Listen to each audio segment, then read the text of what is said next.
Welcome students, I am Rajesh Wadhwani. आज मैं लेके आया हूँ केमिस्ट्री में सॉल्यूशन लेसन का बहुत इंपॉर्टेंट टॉपिक राउट्स लॉ। जो राउट्स लॉ है वेरी इंपॉर्टेंट लॉ है। इससे पहले हम लोग हेनरीज लॉ का स्टडी कर चुके हैं। तो हेनरी लॉ का स्टडी हम लोगों ने किया था solubility of gases in liquids के अंदर। Solubility of gases in liquids के अंदर आज हम लोग जो राउट्स लॉ पढ़ेंगे उसमें गैस नहीं है, उसमें solubility of liquid in liquid है, यानी किसी लिक्विड की सॉल्युबिलिटी लिक्विड के अंदर, वहां पे स्टडी होगा ये रूल। तो वैसे देखा जाए तो आज हम लोग 4 टॉपिक का स्टडी करेंगे। सबसे पहले होगा वेपराइजेशन, फिर होगा कंडेंसेशन, फिर होगा वेपर प्रेशर एंड इसके बाद आएगा राउट्स लॉ। लेकिन इन चारों टॉपिक में से जो राउट्स लॉ है वो वेरी इंपॉर्टेंट है, इसलिए मैंने यहाँ हेडिंग लगाई है वो राउट्स लॉ की लगाई है। अब हम लोग सबसे पहले वेपराइजेशन एंड कंडेंसेशन का स्टडी कर रहे हैं। सपोज करो we have a open vessel, हमारे पास एक खुला हुआ वेसल है, इसमें हम लोग सॉल्यूशन, इसमें हम लोग कोई लिक्विड रखते हैं। वो लिक्विड कैसा है? वोलेटाइल लिक्विड है। तो आप इसको हीट देते रहे, वेपराइजेशन होती रहेगी। वेपराइजेशन क्या होता है? लिक्विड का के मॉलिक्यूल्स का वेपर में चेंज होना। हमारे पास ओपन वेसल है, उसको आप गर्म करेंगे, इसके अंदर कोई लिक्विड रखा हुआ है तो वेपराइजेशन होता रहेगा अनलिमिटेड टाइम तक वेपराइजेशन होता रहेगा, क्योंकि जो वेपर है वो एनवायरनमेंट में चल जाएगी। लेकिन यदि अब हम लोगों ने इसके ऊपर कोई इसको क्लोज कर दिया इसको, तो अब वेपराइजेशन अनलिमिटेड टाइम तक नहीं होगा, क्योंकि यहाँ पे स्पेस क्या कर दिया हमने? लिमिटेड कर दिया। उसको बंद करके, वेसल को बंद करके हमने स्पेस क्या कर दिया? लिमिटेड कर दिया। तो वेपराइजेशन लिमिटेड टाइम तक ही होगा, अनलिमिटेड टाइम तक नहीं होगा। देखते हैं इसको हम लोग। Vapour pressure of liquid solution, liquid solution का वेपर प्रेशर हेडिंग लगाई है। तो इसमें हम लोग पहले वेपराइजेशन पढ़ेंगे, फिर कंडेंसेशन पढ़ेंगे, फिर दोनों के बीच इक्विलिब्रियम आती है वो स्टडी करेंगे, फिर वेपर प्रेशर पढ़ेंगे, फिर राउट्स लॉ पढ़ेंगे।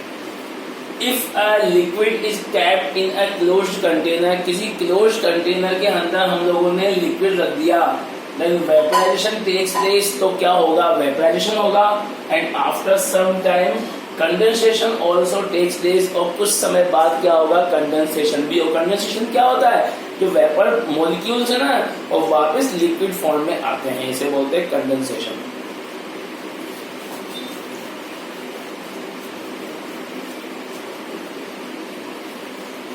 देखिए बेटा, ये हमारा वेसल है, ये लिक्विड है, ये ओपन है, इसको हम गर्म कर रहे हैं, यहाँ से हीट करें तो वेपराइजेशन होती रहेगी, कंडेंसेशन नहीं होगा। इसके बाद हम लोगों ने क्या कर दिया?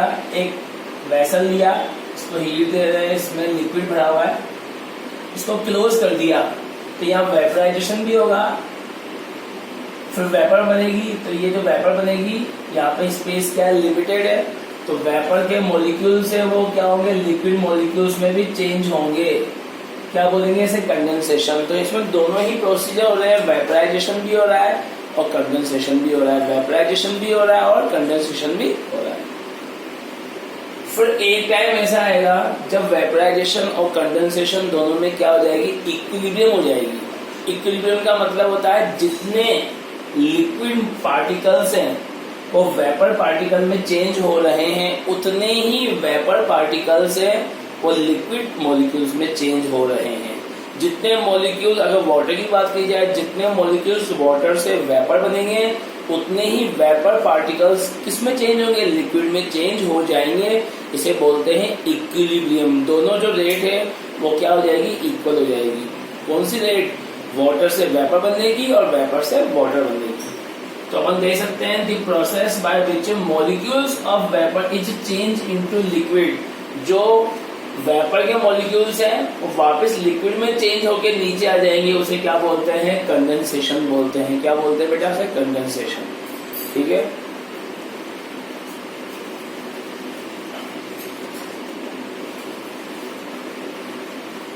फिर एक ऐसा टाइम आएगा कि rate of vaporization, rate of condensation दोनों इक्वल हो जाएंगी, दोनों की रेट इक्वल हो जाएगी। वेपर और लिक्विड की अमाउंट इक्वल नहीं होगी, दोनों की रेट बनने की जो रेट है वो इक्वल हो जाएगी, उसे क्या बोलेंगे, इक्विलिब्रियम।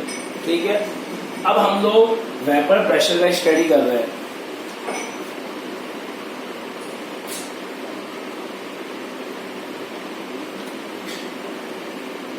टेम्परेचर कांस्टेंट हो चुका है, इसका टेम्परेचर कांस्टेंट हो चुका है, लिक्विड है, लिक्विड से क्या बन चुकी है, वेपर बन चुकी है। टेम्परेचर कांस्टेंट है, ठीक है, इक्विलिब्रियम आ चुकी है। टेम्परेचर कांस्टेंट है, इक्विलिब्रियम आ चुकी है। उस कंडीशन में जो वेपर फेज है वो प्रेशर लगाएंगे लिक्विड की सरफेस पर एंड वॉल्स पर। लिक्विड की सरफेस पर और वॉल्स पर जो प्रेशर लगाते हैं उसे ही क्या कहते हैं, वेपर प्रेशर। तो क्या बताया, एट इक्विलिब्रियम, इक्विलिब्रियम आ चुकी है, and at constant temperature, temperature constant हो चुका है। द प्रेशर एक्सर्टेड, लगने वाला pressure by the vapour, vapour के द्वारा on the surface of the liquid and wall of the container, liquid की सरफेस पे और वॉल ऑफ द कंटेनर पे। सब तो लगेगा, वॉल ऑफ ऊपर लगेगा ये। तो लिक्विड की सरफेस पे और वॉल ऑफ द कंटेनर पर जो प्रेशर लगाता है कौन, वेपर। लिक्विड की सरफेस पे और वॉल ऑफ द कंटेनर पे जो प्रेशर लगाता है कौन, वेपर। कब, जब टेम्परेचर कांस्टेंट है एंड इक्विलिब्रियम है, उसे क्या बोलते हैं, वेपर प्रेशर। क्या बोलते हैं बेटा, वेपर प्रेशर। ठीक है, क्लियर है। अब इसके बाद हम लोग राउट्स लॉ की तरफ चल रहे हैं।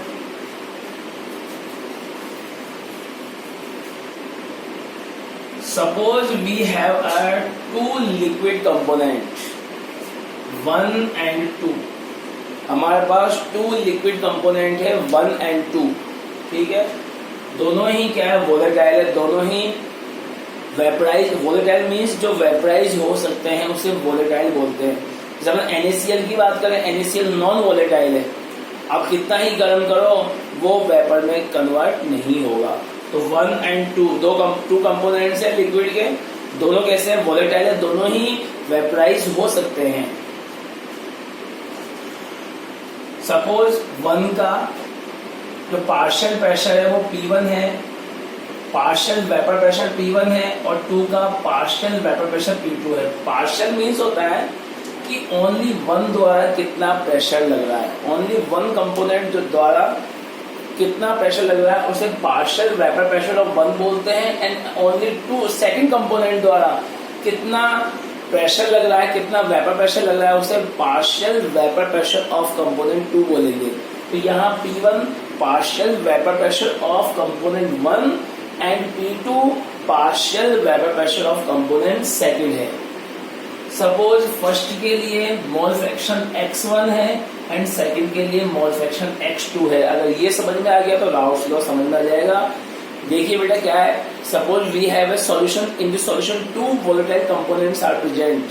हमारे पास एक सॉल्यूशन है, उसमें 2 वोलेटाइल कंपोनेंट जो कि वेपराइज हो सकता है, जो कि वेपर में कन्वर्ट हो सकता है। इस फर्स्ट के लिए ये क्या बताया, P1 क्या बताया मैंने, P1 क्या बताया, partial vapour pressure of component 1, और P2 क्या है, partial vapour pressure of component 2। 1 का मोल फ्रैक्शन x1 है, 2 का मोल फ्रैक्शन x2 है। इसके साथ साथ मैं एक चीज और बताऊंगा आपको, जब 1 अलग था, जब प्योर था, जब फर्स्ट प्योर था, इस कंडीशन में इसका वेपर प्रेशर P1 नॉट मानेंगे।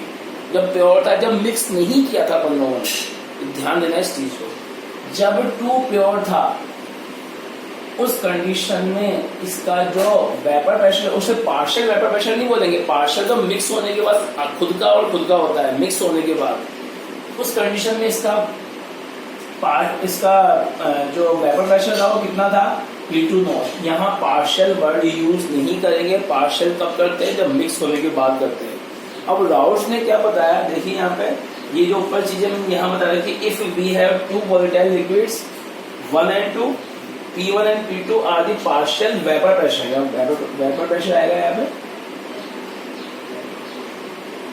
Pressure of two components 1 and 2 के partial vapour pressure x1 and x2 क्या है, मोल फ्रैक्शन है। अब राउट्स क्या बोलेगा, राउट्स लॉ क्या बोलेगा, for a solution of volatile liquids, हमारे पास वोलेटाइल लिक्विड का सॉल्यूशन है। इसने क्या किया जनरली बेटा, बाइनरी सॉल्यूशन पे स्टडी किया। बाइनरी मींस जिसमें टू लिक्विड्स हैं उस पे स्टडी किया, और दोनों ही लिक्विड कैसे थे, वोलेटाइल थे। For a solution of volatile liquids the partial vapour pressure of each component, जो पार्शियल वेपर प्रेशर है ईच कंपोनेंट का, वो अपने मोल फ्रैक्शन के क्या होगा, डायरेक्टली प्रोपोर्शनल होगा। पार्शियल वेपर प्रेशर अपने मोल फ्रैक्शन के डायरेक्टली प्रोपोर्शनल होगा। पार्शियल वेपर प्रेशर अपने मोल फ्रैक्शन के डायरेक्टली प्रोपोर्शनल होगा। देखिए, for a solution of volatile liquids the partial vapour pressure of each component of this solution is directly proportional to its mole fraction. जो partial vapour pressure होगा, partial कब निकालते हैं, जब दोनों को मिक्स करते हैं, तो वो अपने मोल फ्रैक्शन के क्या होगा, डायरेक्टली प्रोपोर्शनल होगा। देखते हैं कैसे, जैसे P1 है वो डायरेक्टली प्रोपोर्शनल है X1 के, ठीक है। P2 है partial vapour pressure of component second is directly proportional to mole fraction of itself, खुद की मोल फ्रैक्शन के डायरेक्टली प्रोपोर्शनल। ये इसके डायरेक्टली प्रोपोर्शनल, ये इसके डायरेक्टली प्रोपोर्शनल। अब डायरेक्टली प्रोपोर्शनल को के साइन को हमको हटाना है, तो क्या यूज लेंगे यहाँ पे, ये P1 नॉट क्या है, ये 1 जब प्योर था, जब मिक्स नहीं था, उस कंडीशन में इसका वेपर प्रेशर है। जब 2 प्योर था, उस कंडीशन में इसका वेपर प्रेशर को क्या बोलेंगे, P2 नॉट। तो क्या आएगा, P1 equal to P1 not X1। ये क्या है, प्योर कंडीशन वाला।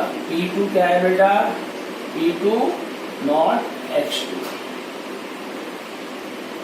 ये हो गया राउट, तो वेरी वेरी इंपॉर्टेंट है, और आप लोगों को समझ में आ गया होगा। ये इसको एक बार नहीं आया समझ में तो उसको रिपीट कीजिए बेटा। थैंक्स।